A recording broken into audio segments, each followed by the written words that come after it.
DGMS के स्थापना दिवस समारोह में शिरकत करने पहुंची केंद्रीय श्रम एवं रोजगार राज्य मंत्री शोभा करंदलाजे। नमस्कार, आप देख रहे हैं मिरर मीडिया, मैं हूं आपके साथ चंद्र सिंह। खान सुरक्षा महानिदेशालय की स्थापना 7 जनवरी 1902 में हुई थी। माना जाता है कि देश में खनन का इतिहास 1774 से है, जब ईस्ट इंडिया कंपनी ने एक इंग्लिश कंपनी को रानीगंज कोल फील्ड में खनन की अनुमति दी थी।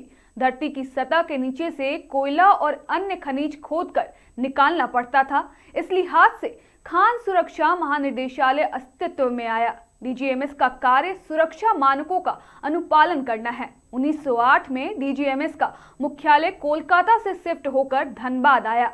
आज देश के कोने कोने में डीजीएमएस फैला हुआ है। हर एक माइनिंग में सुरक्षा पहलुओं पर डीजीएमएस कार्य कर रही है। डीजीएमएस के 125वें स्थापना दिवस काफी भव्यता के साथ मनाया गया, जहां मंच पर केंद्रीय मंत्री सहित भाजपा के विधायक भी मौजूद रहे। वहीं बीसीसीएल और सीसीएल के भी अधिकारी मौजूद रहे।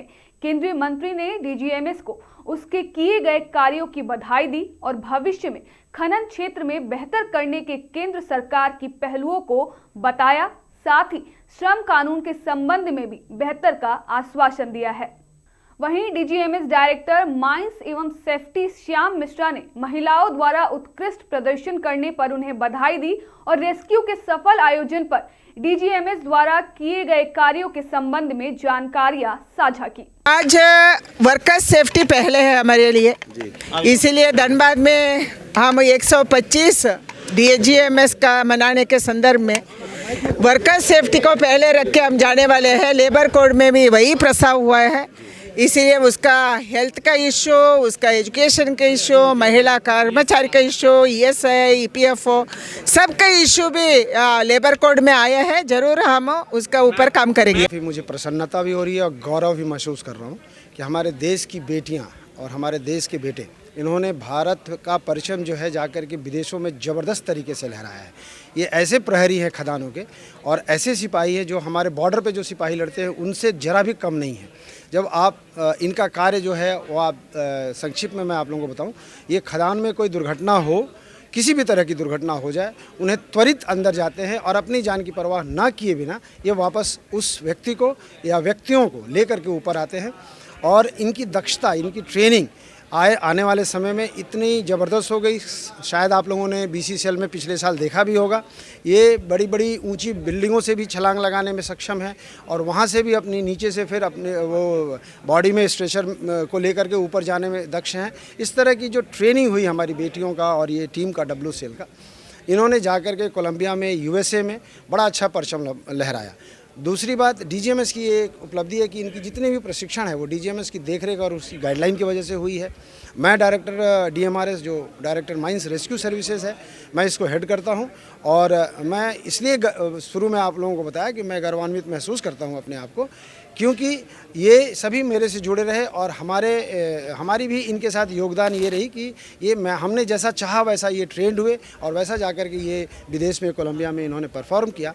खुशी की बात एक और है कि 2022 में हमने बेटियों को खदानों में जाने का अनुमति दिया डीजीएमएस ने, और हमारी भारत सरकार ने आदरणीय प्रधानमंत्री जी के आदेश पर और उनके निर्देश पर बेटियों को अंडरग्राउंड माइंस में काम करने का जो परमिशन मिला, उसके बाद से इनकी प्रशिक्षण प्रारंभ हुई।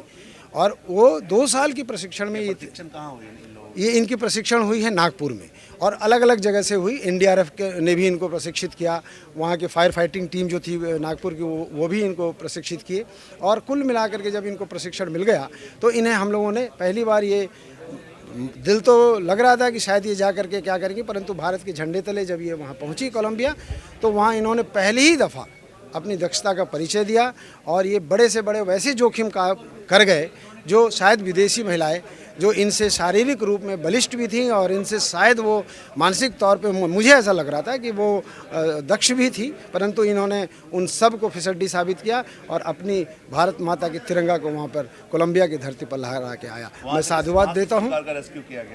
वहाँ जैसे आप यहाँ खदानों की स्थिति देखते हैं उसी तरह की स्थिति होती है, परंतु इससे टफ होता है। वहाँ टास्क अलग दी जाती है, बड़े बड़े टास्क दिए जाते हैं, बड़े हाइट से इन लोगों को बॉडी रेस्क्यू करने का टास्क दिया जाता है। खदान में, कठिन खदानों में इनको ले जा करके अंडरग्राउंड में और इनको रिकवरी और रेस्क्यू करने का टास्क दिया जाता है। फायर फाइटिंग की टास्क दी जाती है, जो ये बखूबी निभा करके आए हैं।